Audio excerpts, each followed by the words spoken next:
Good morning and welcome to Morning Coffee with Brigid. It's getting increasingly like I'm giving a seance in the morning, right? Because it's getting so dark. I'm Brigid Burke, and it is actually getting light out. The sun's not fully up yet, but I'm here. And I think as of the 1st of November, we are going to move this live stream to 7:30. I'm probably going to repeat that when more people come on this morning. Good morning, Leela. It's good to see you. I've been thinking, I think I owe you. I should be sending you a message. I haven't sent you one in a while. Just trying to catch up with things. This is as you can see, I feel like I'm in seance mode here, just because it's still dark out in the morning, and Sam, hello, good morning, afternoon, wherever you are. I am, and Joanne, and good morning. I love your live stream in the dark. I love how it corrected it to love stream, and that's kind of funny because it's just kind of like, yeah, that's a love vibe too. Morning, you're officially back home. Oh, yay, okay. And good morning, Joanne. It's the light is gradually kind of creeping up. I have my little ring light here, so it's just a tiny one because I don't want to have a room full of artificial light in the morning. And this is I was saying when I first started that I'm probably going to move these. I think I like to have like a nice official cutoff. So I think as of November 1, I'm going to move these to 7:30 a.m. Eastern time. Carpe Noctem. Yeah. Well, and that's interesting. There's actually, I remember seeing a magazine years ago, and it was a bookstore in Doylestown called Carpe Noctem, and I think it was meant for like vampire cult people, but it was a very weird magazine. I used to actually have it. And Pat, good morning. Good to see you. Did you notice I had the big cup this morning? I had a very weird night trying to sleep. I kept waking up probably around 1 a.m. I mean, nothing particularly happening. Yeah, exactly. Ooh. I don't know. Yeah, I don't know.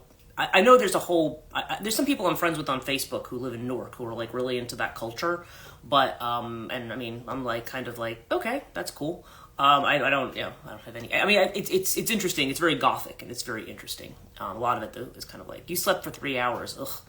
Well, what I was doing last night was what I find when I can't sleep, because also the mice are out and stuff, and they're not in a space. I have mouse traps set in different places, not the ones with the spring that goes over their neck, but I have these other ones that are more humane. But they're like in parts of like the wall over here. They might even be partially outside. And the sound was driving me crazy last night, so I put brown noise on. You know how they'll have like, there's pink noise and green noise and white noise, but I usually put on brown noise. And for some reason, even if I'm very stressed out, brown noise really puts me to sleep. There's a lot of YouTube channels that have it. They'll have black screen, no ads, so that if you want to put it on your computer, or if you have your phone plugged in and you want to have it on, you can open up the YouTube thing and it'll make a black screen, so you don't have some picture like making light in your room when you're trying to sleep. So so I do have, there's quite a number of them, and they have them like, they have softened brown noise, and they have all these different types, but any type works. And I find that because then the next thing I knew, it was like 6:07 or something. I was like, oh, I better get up because I got a live stream at 7. So so it's very so interesting. Yesterday it's interesting because I just saw April Edwards of Moon in Gemini .llc, if you ever follow her Instagram account. She does a morning reading every day, and today's reading was, I think it was the 8 of Coins with the 10 of Swords, like one's inner and one's outer, and it's almost like, the implication of it was, you feel like you have to keep working and working and working, and at some point, there's like, you have to stop, like bring that to an end before you have all these swords in your back, so to speak. And it's funny because I'm waking up thinking, I'm trying to fit in over the next couple days. My neighbor lent me their power washer, and so I'm going to. I actually saw 2 of my neighbors yesterday who I haven't seen in a really long time, and that's actually going to connect in today's theme. And also, I saw an aunt yesterday who I haven't seen in a long time. She was the one who had lost her husband at the beginning of 2024, and my other aunt had a birthday party, and I see this other aunt. She's one of the only ones who I'll see, although I really haven't seen her much this summer. She is, so I saw a lot of people yesterday that I haven't seen in a long time. And my one aunt is quite funny because I think she's, she's always been, she's very Irish. I mean, she's not related to me by blood. She was married to my uncle, my mother's brother.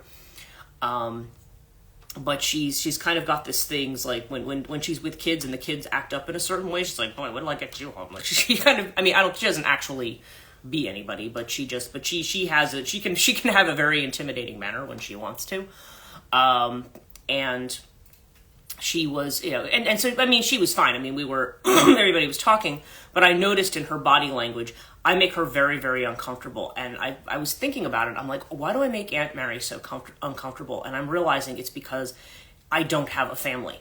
I don't have kids. Like it's like, I can feel like the energy of, I don't understand you. Like excuse me, she wasn't rude to me, but I could feel like that she didn't, like there's this sense of, I don't really know how to talk to you almost. And I'm like, well, yeah. And my sister and I have been talking about that on the way over to the house. We were saying, people, there's a lot of people, because apparently the same aunt goes to church every morning. That's just what she does. And she goes to the cemetery every day. Like this is how she fills her time or copes with her grief or whatever. But we were talking about how it is when you have a partner and when your whole life centers around that person, like why it's important to have your own interests and do your own things. Because my whole thing was like, well, okay, when I get old and I'm at a point where I don't know if I'm ever going to get married again. I mean, if I do, then, obviously if I have a partner, but if I lose a partner, if I was in that position, let's put it that way. I said, I don't know. I think if I was by myself, I'd be like, oh, it's time to write another book. Like, I don't know. I would want to do something, I wouldn't want to be like, just like, well, my whole existence now revolves around, rituals that I'm doing to kind of mourn the person I've lost. I mean, yes, I would mourn the person that I lost if I loved them, but it would be like, it's just at the same time, it's like this is kind of a part of life and you're not dead, so your life goes on, and understanding that everybody, depending on the level of closeness, or how involved people are with each other, that can vary. You know what I mean? That can be, some people can have very, very long grieving times, when it comes to losing a spouse or, partner. But I think in this case, it's more of a case of when, good morning, Suda. I think it's more of a case of when somebody it's like they don't, sometimes it's, with women, like when they become mothers, and realizing that being mother is a full-time job and it's a big responsibility, and there's a lot of yourself that you kind of put aside. Good morning, Melissa. It's like once that's gone, because even if we want to just talk about empty nester syndrome, right? There's kind of this point at which we are, at which there's kind of like, okay, you understand that there's a void, that there's a difference, and that there's a change. But I think what happens is a lot of times is people lose who they are in that whole process. They lose the person that they are or that they were.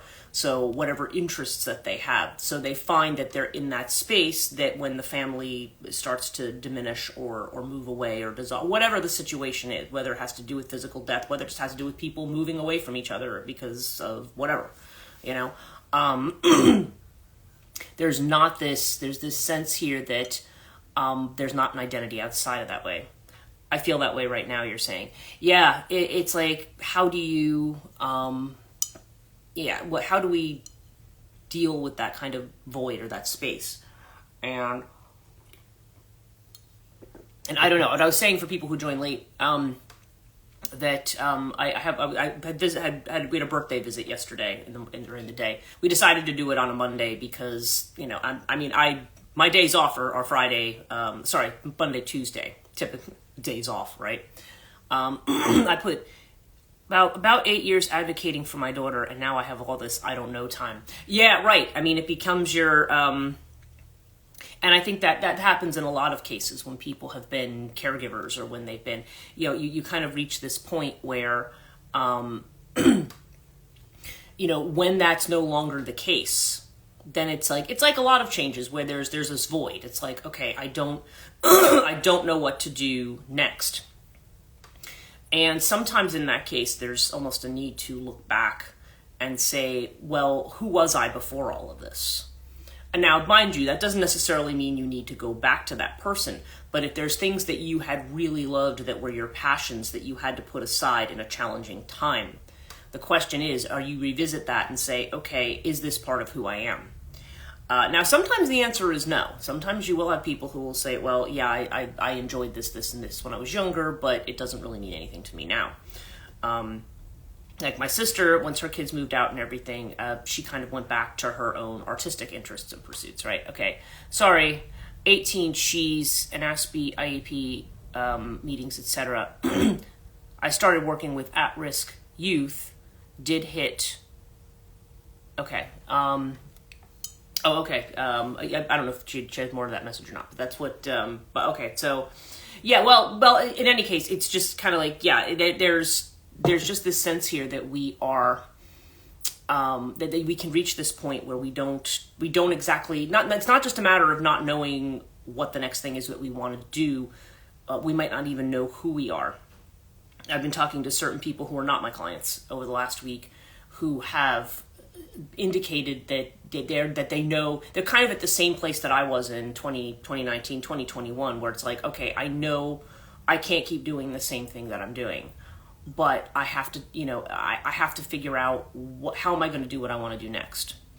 Okay. Joanne's saying, got my degrees and back to building what I want. I know it's something good, but I know it's something good, but not sure what it is. Okay. I see what you're saying. Yeah. I mean, though, at least you know that that's the area you want to work in. That's the thing that drives you. There's some people who just literally don't know.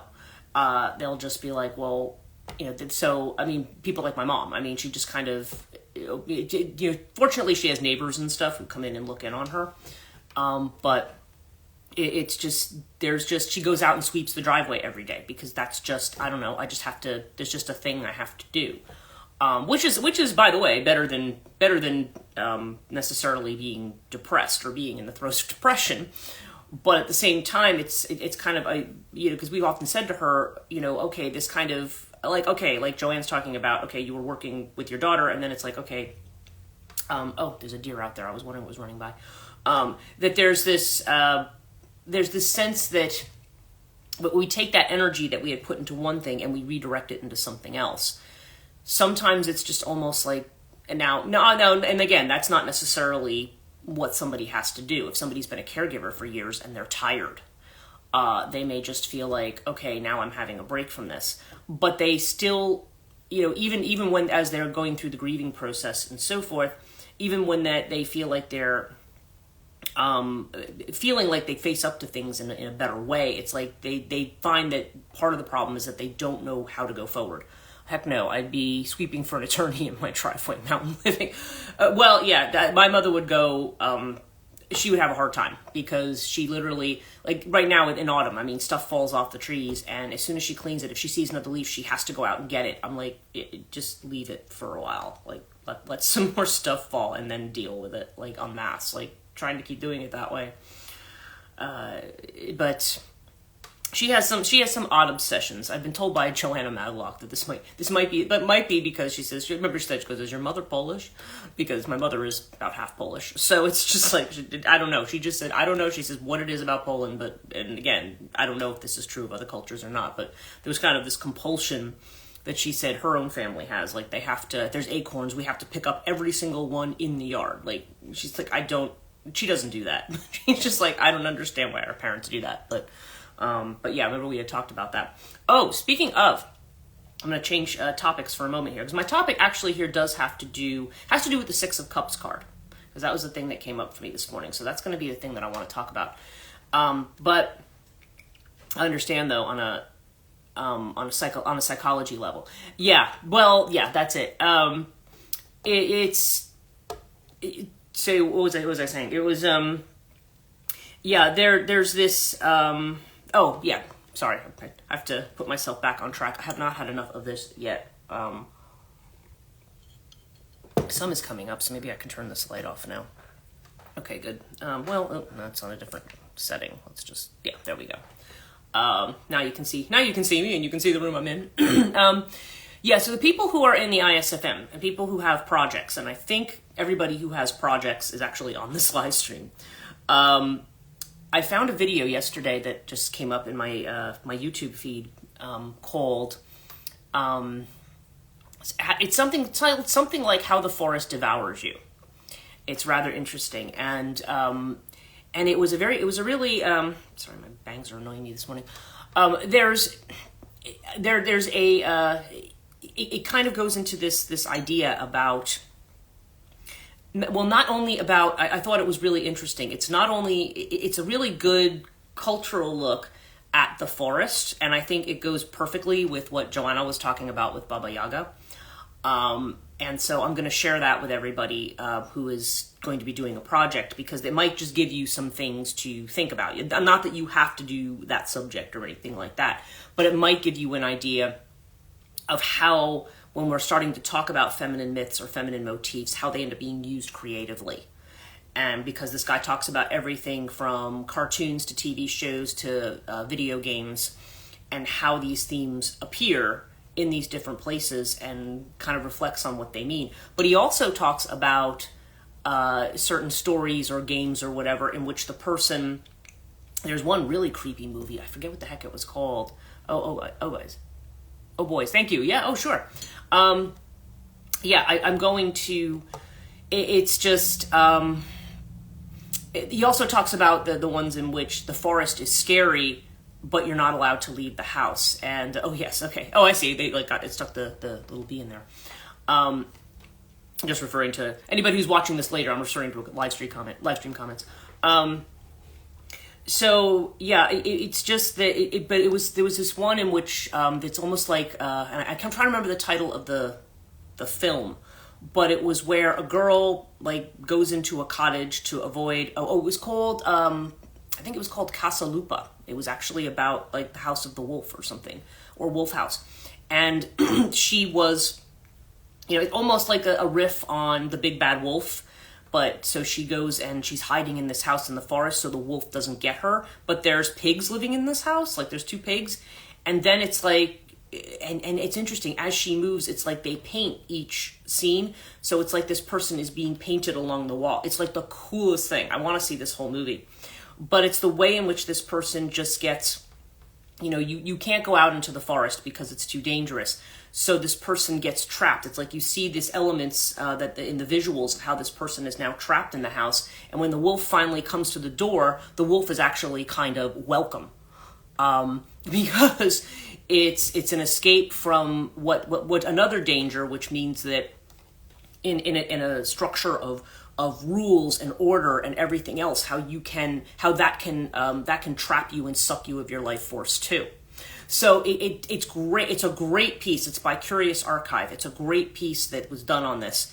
And it shows all of these different aspects of the forest and forest dwelling. Little Red Riding Hood. Yeah, it's almost a riff on that. The girl's in the forest. She's escaping from the wolf. But rather than being at grandma's house, it's almost like the 3 pigs are in there too or something. It's kind of weird. But she's in this cottage. Holy shit, I want to watch it. Yeah, it sounds amazing. I will send it. I will share it. Certainly I'm going to share that with the people for the school who might be interested in that for the, thinking about their project. Yes, I just thought that, and 3 little pigs. Yeah, exactly. And so, and I'll share the link with you, Leela, as well, for this, because it is, I can tell you about I have the YouTube video, but I also look for the link for the actual Casa Loba. Yes. So yeah, I will share it with people here, because it's really I was just like, whoa, this is visually really impressive. Oh sure, absolutely. So yeah, it's been that's a really cool one, and I want to share that with everybody. But I think where I was kind of starting with this is I was talking about how I have like so my neighbor lent me his power washer, so I've got to get power washing done. We've got 2 warm days here. We've got 2 days that are near 80 degrees Fahrenheit here in New Jersey. And I have some painting and stuff to finish outside, but I also have a ton of other stuff. I have to prep for the school. I have to prep my own sessions. I have 2 podcasts to record. I have What else do I have on the list? And I've got a book that I have to edit for somebody who has a November deadline with their publisher. So I'm like, oh my God. And then today is the day where my sister and I go walking. It's like my day off, and I'm like refusing to give up my day off. But I'm trying to fit the power washing in because, after Thursday it's going to be too cold to do any of this. So I'm like, okay, I gotta kind of do this now. But it was interesting because then I had seen April's reading where she was just like, you're trying to do all of this work. She goes, maybe you should stop once in a while. And I know with all the retrograde planets, we'll see how far I get with everything. But I want to power wash today because tomorrow morning I just have some painting to do. The painting won't take very long, but it might take like an hour and a half. And I also have to move leaves around again. But it's not, so I have like 2 days where I have yard work I got to do, plus I could postpone the Catonia live stream because Monday I had to go out for this family thing. And then we've got the school Monday night with Kate Kinsbury, for those of you who are registered at the ISFM. We're finally going to have Kate's lecture, and then next Monday I'm going to be taking on the seminar duties in the evening for her. So yeah, so there's a lot going on, and I find myself in the morning just kind of like going, oh my God, I've got so many things going on. So I don't know. We'll see how it all shakes out. Okay, I did also want to talk about the Six of Cups today because that came up in a couple of different ways. But I also want to tell you about some Azrael messages. What time on Thursday? 6:30 p.m. is when we have the classes. They'll be at 6:30. And I think I think Monday we might 6:30 p.m. 6:30. 6:30, yeah. So it'll be 6:30. So so we're going to do that at the regular time. And I think the Monday one, I'm trying to remember if we had decided it was just going to be the same time on Monday, just to not confuse the heck out of everybody who's on. But so I think, so we'll definitely look at that. But what was I saying? So it's some Azrael messages this morning because he has been saying something to me all month about scorching the earth or burning the earth in some way. And there was a lot in there because he also was mentioning the sun and the flaming of the sun. And of course, that has a lot to do with, we've had these solar storms. In fact, I was talking to my one neighbor. He was out working in the front, and he said, oh, hey, what's up? And I was just saying hello to him. And he was telling me about a spot not very far from here. He said, it's dead quiet and it's really dark. So if you want to go and just pull over to the side, take pictures like nobody's up there. He said it's a really, really great place to go and take photographs of they were taking photos of the aurora borealis when it was up, and so we might have that again at the end of the month, as I mentioned the other day with this comet that's coming through again at the end of the month. But it's very cool. But okay, so I was thinking when Azrael talks about this, I was thinking about the solar storms. But then there was another comment that he made about there's going to be sort of an intensity of scorching the earth, and I was like, then I realized the other day, because this came up in conversation in several places, that there's a drought going on right now. At least here, there has been no rain, and in fact, at the moment, there's been no. I mean, we had those two big hurricanes that hit Florida and North Carolina, Georgia, Tennessee, like that area, but there's been nothing. It's been absolutely dry in the peak of hurricane season. So. But he said, and actually I was reading the forecast, they said there's no rain predicted for the rest of October, and everything, you can see that things are already dying at a much faster rate. The way the leaves are falling off the trees, the lawns are turning brown. If anybody has cut their grass at any time in the recent, in the recent weeks, their lawn's already completely yellow.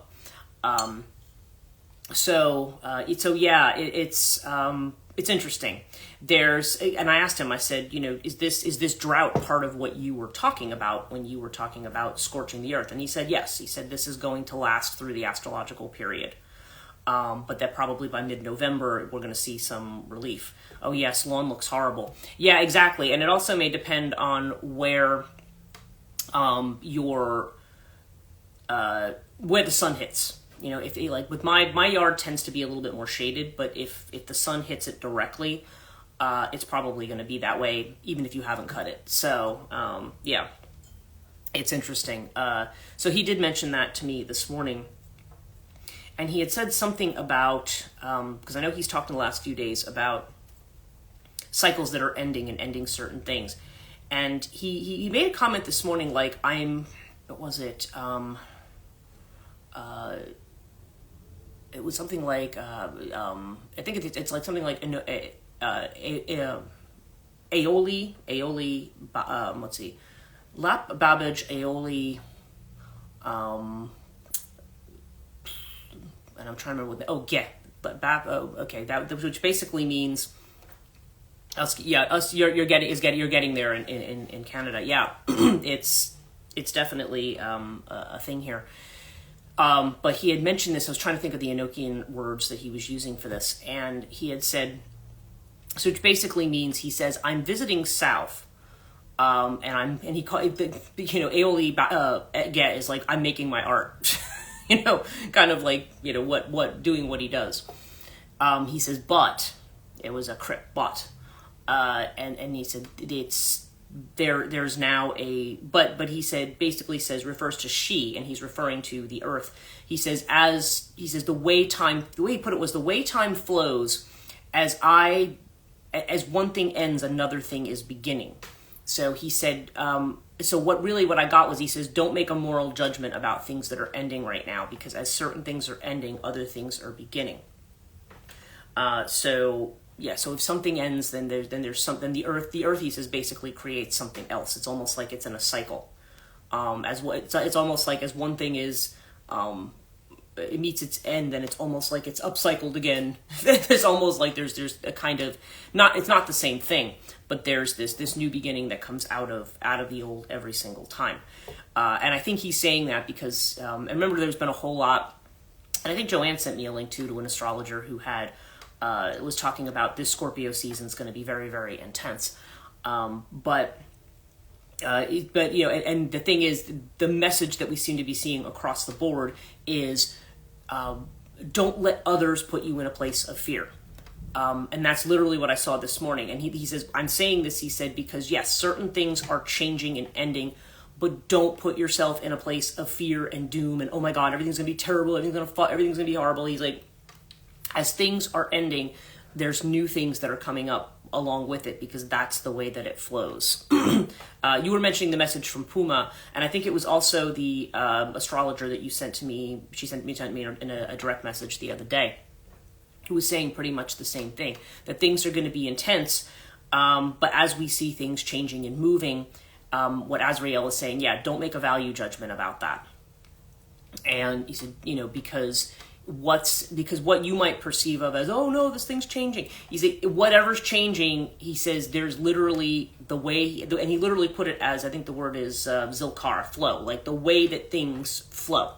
He said, it's not, you're going to see that it's going to flow into something else. So not to take this position that, oh my gosh, we're doomed.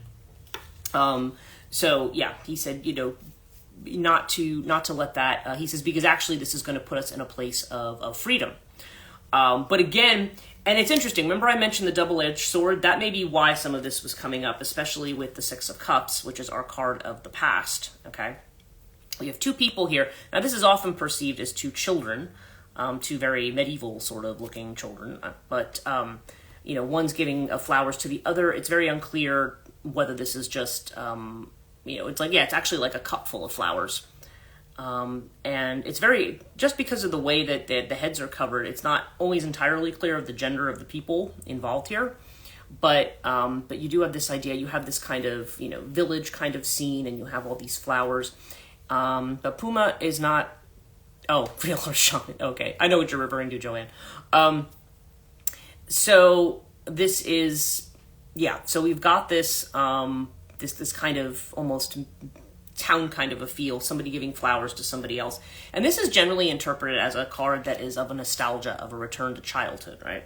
And in our Osho Zen deck, this is actually called the Dream card. This actually puts a different spin on it, of the girl who's wistfully over here with her hands clasped, looking at this beautiful couple over here, like dreaming about something.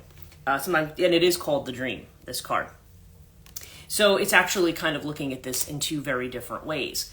And I think but when we're talking about this is a card that talks about the past and revisiting the past. Remember, I was saying earlier in this live stream, the idea that when people face loss, sometimes one of the things they need to do is look back to childhood, or look back to the past, or look back at least to a time of innocence and openness.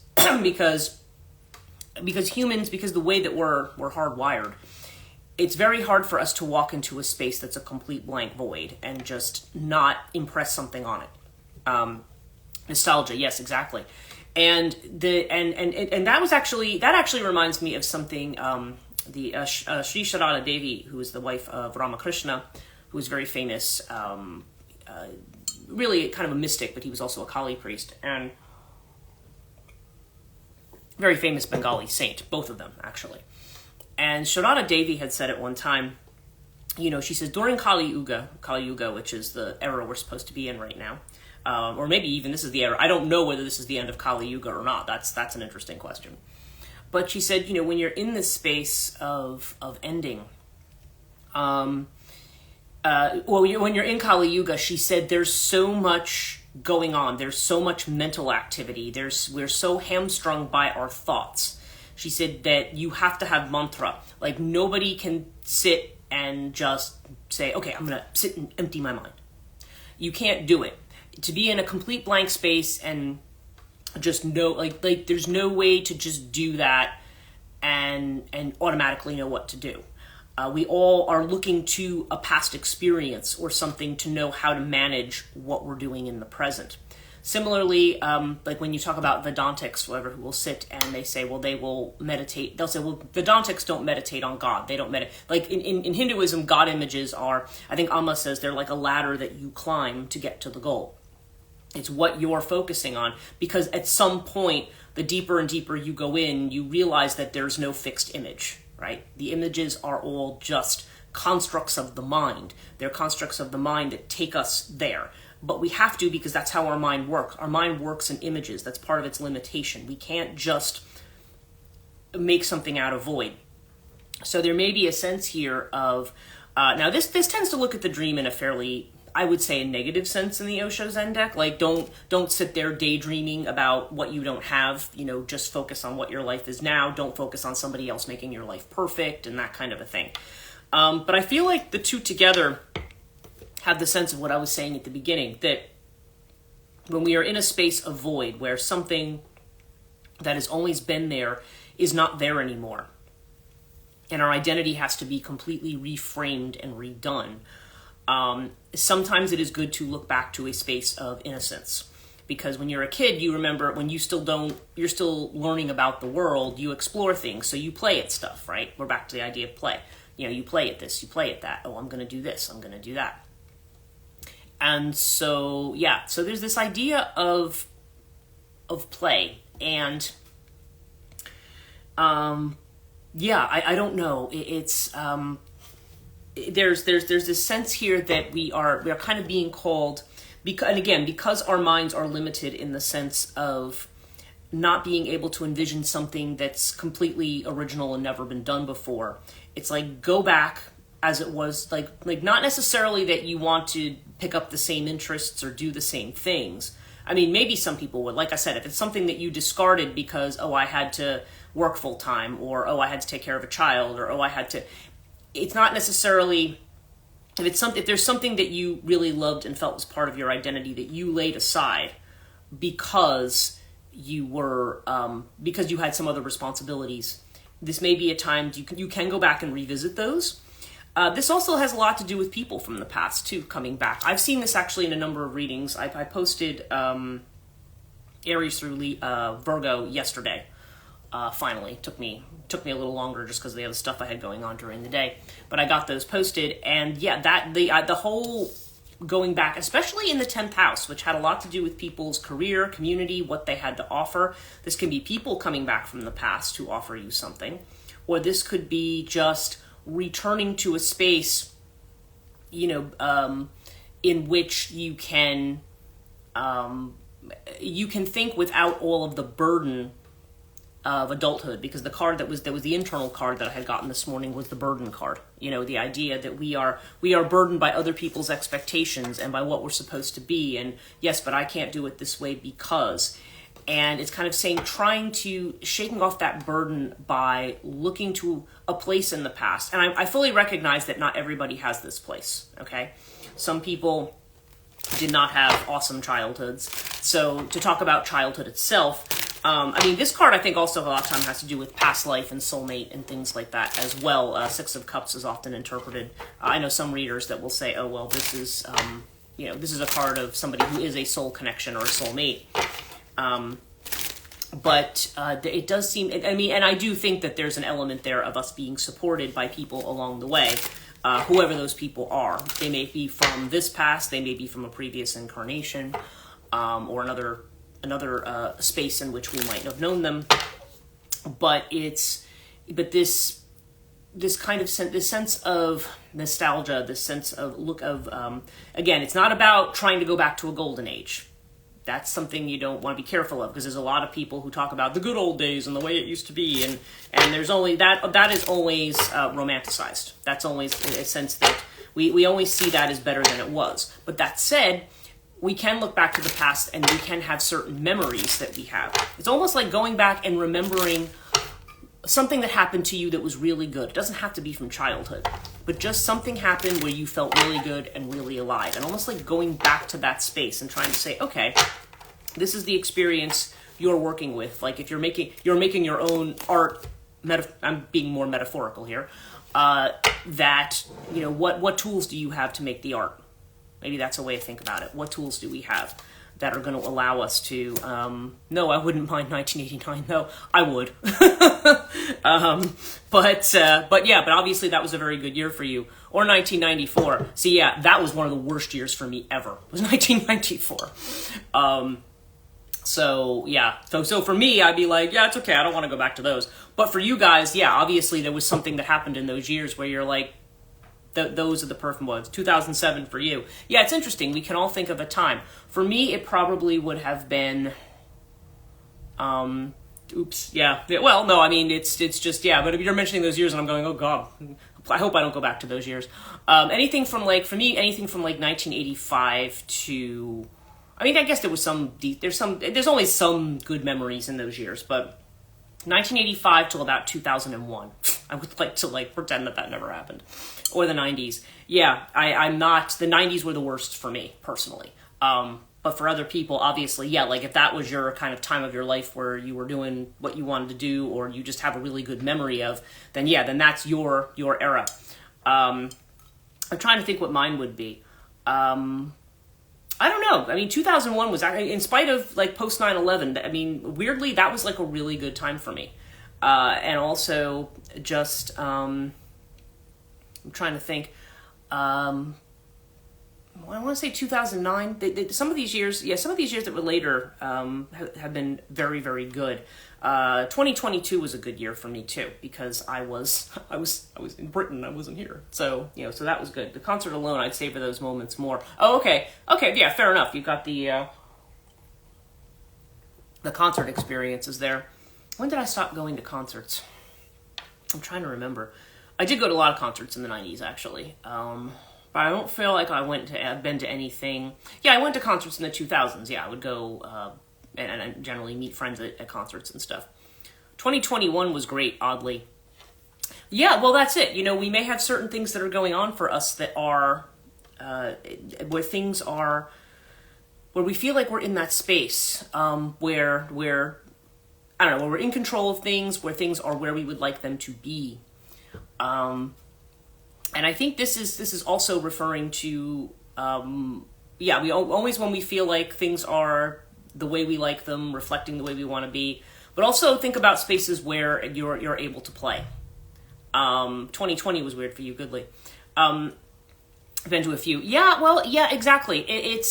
Well, this is it. Even when there's been a lot of things maybe that have been going on, globally or nationally or something that maybe have been unsettling, sometimes for us personally, it doesn't always affect us in that way. It's interesting because we always assume when something's going on in the bigger picture, oh, that means life was terrible for everybody, but that's not necessarily the case. So let's look at our reading for today. 2021, the Grand Culling. Now I'm coming back since 2023.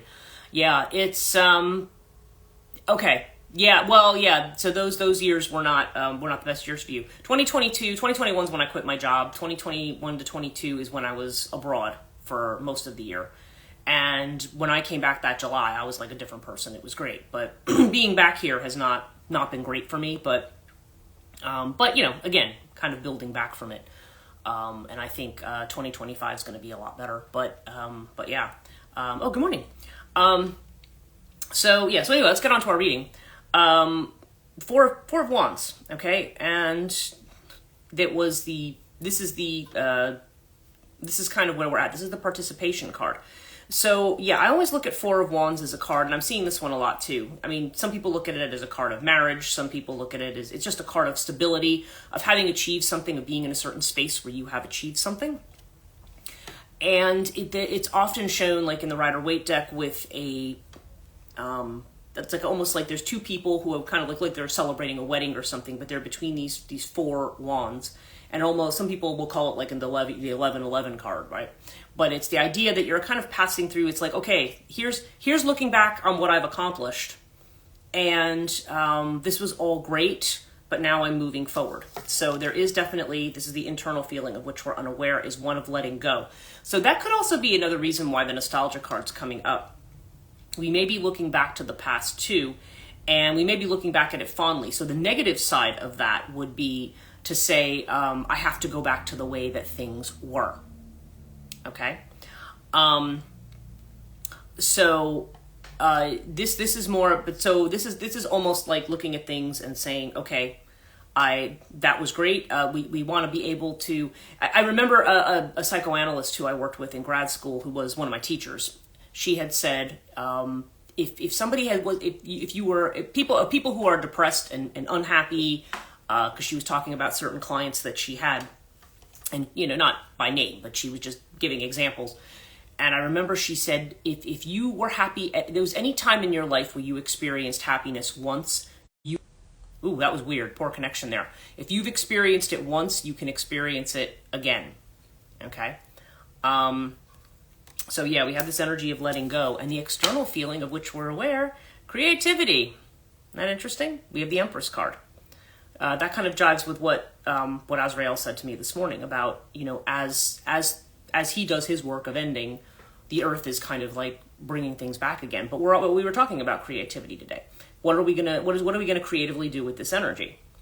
And we might look to the past for certain things, and also this comes into my mind.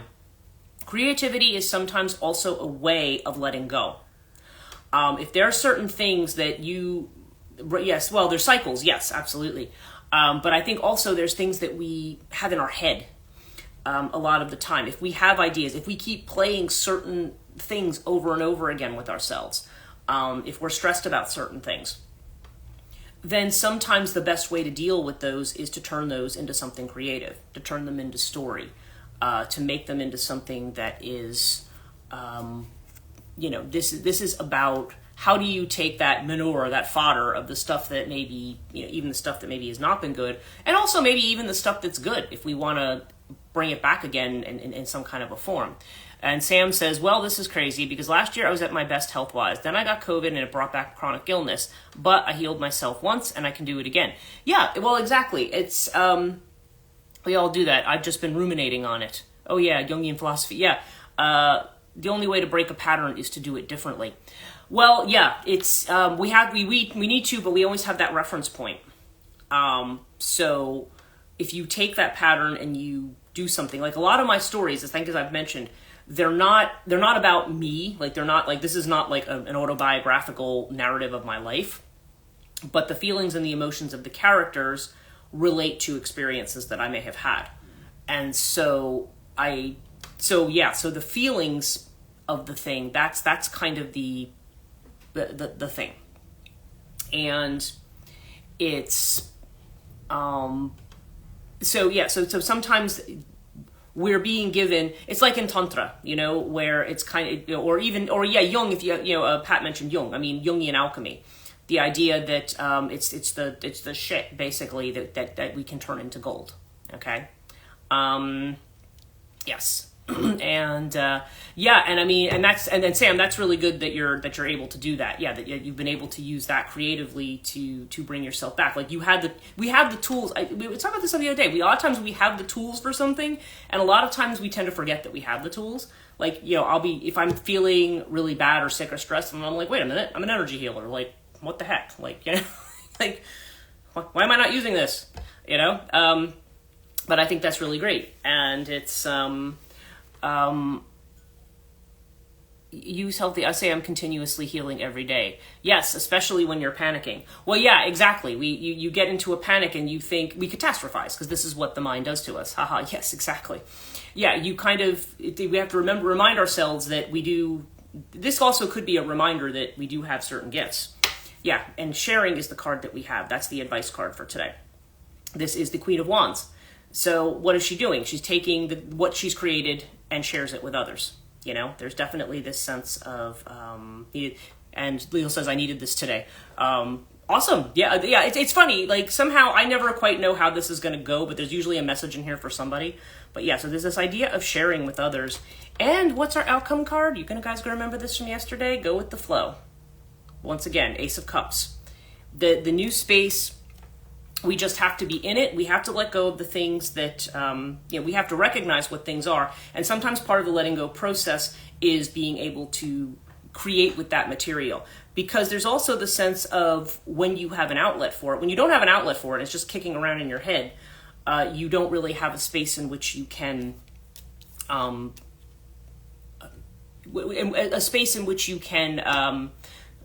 deal with particular things. So sometimes, like I said, this is why I always think creativity is a very important thing. We tend to devalue it and say like, oh, well, and again, and I understand too, like when people go into therapy or go into different situations where people will say, well, you should keep a journal. And it's like, it almost sounds cliche, right? Like, oh yeah, keep a journal, whatever.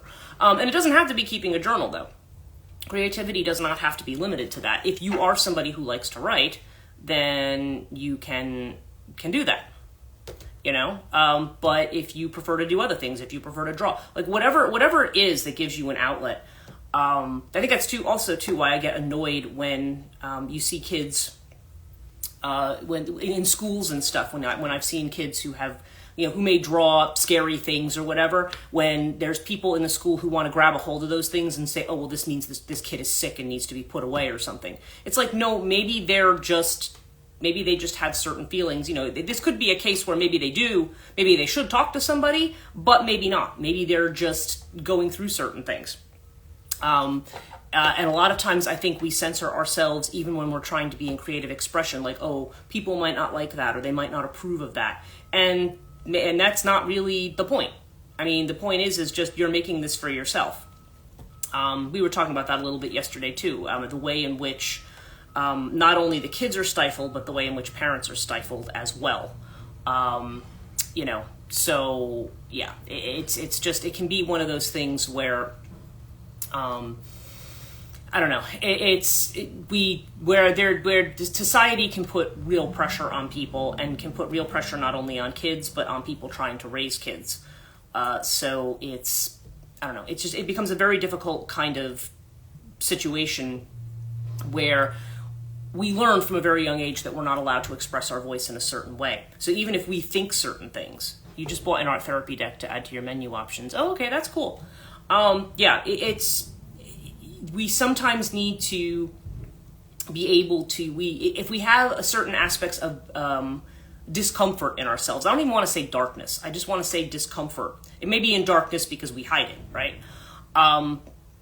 We need to have a place to bring that out. And frankly, to me, writing something, even if people think what you're writing is shocking, or drawing something, even if people think what you're drawing is shocking, it's like, yeah, but then it's in a drawing, it's on paper, it's on a computer, it's not something that that plays out in an interpersonal kind of a way or a harmful way. With the flow slowly, Mabel. Yes, right. Yeah, right. Exactly. She's putting the little Joanne's little totem there, Mabel, or the turtle, or little guardian animal. because the idea that you go slowly, but right, thus the deck gives you a creative idea. Yeah, well, there's a lot of things that can give you prompts. That's kind of the point of the video that I'm sending everybody today. But yeah, these are just different prompts or different ideas. And you can work with a specific prompt and say that. But I find, for me personally, I often find that I kind of have certain themes that I work around, and they seem to be connected to things that I am trying to integrate or negotiate. So I'm about turtle medicine, slow, strong, and wings. Slow and strong wins the race. Very Saturnian. Very Saturnian. Oh, and by the way, Saturn is with basically Saturn and Mercury are basically trining each other today. So definitely a good space for communication. Although that often says that we need to be careful and slow and thoughtful about what we communicate. But also the sun is in opposition to Pluto, so things could be a little chaotic today too. I saw Uranus last night. I feel super affected by that. Oh, wow. Yeah, oh, did you have a telescope to be able to see it? Yeah, because Uranus is a really interesting planet. Yeah, and remember for years they didn't realize that it had rings around it like Saturn does, like a lot of the outer planets do. They have these ice rings, and yeah, it's this bright blue kind of planet. And yeah, Uranus is it's super bright. It's it's okay. So you just saw it in the sky because it was very bright. Got it. Yeah, but if you actually see it up close, it's like sometimes looking at it through a telescope too is just really an interesting view. But yeah, and Uranus, of course, speaking of shakeups and things being shaken up, and I think Uranus is retrograde right now. So this may also be part of this element of revisiting and going back to the past. But anyway, I'm at 7:52, so I'm going on. I could go on all morning, so I'm going to let everybody go. Thank you so much for joining me today, and we will be back tomorrow morning as per usual. And as I mentioned in the beginning, by November 1st, I'm going to switch these to 7:30 because it's just too dark in the morning. So is he the Great Eliminator or is that Saturn? Oh, you're welcome. The Great Eliminator, I think all of the outer planets, well, Saturn, Uranus, yeah, there's definitely kind of a jibe between the two of them. You're welcome. I will see you guys tomorrow morning, and those of you in the school will hear from me at some point today, and anybody else I promised a message to. So yeah, so yeah, see you tomorrow. Have a great day. Take care.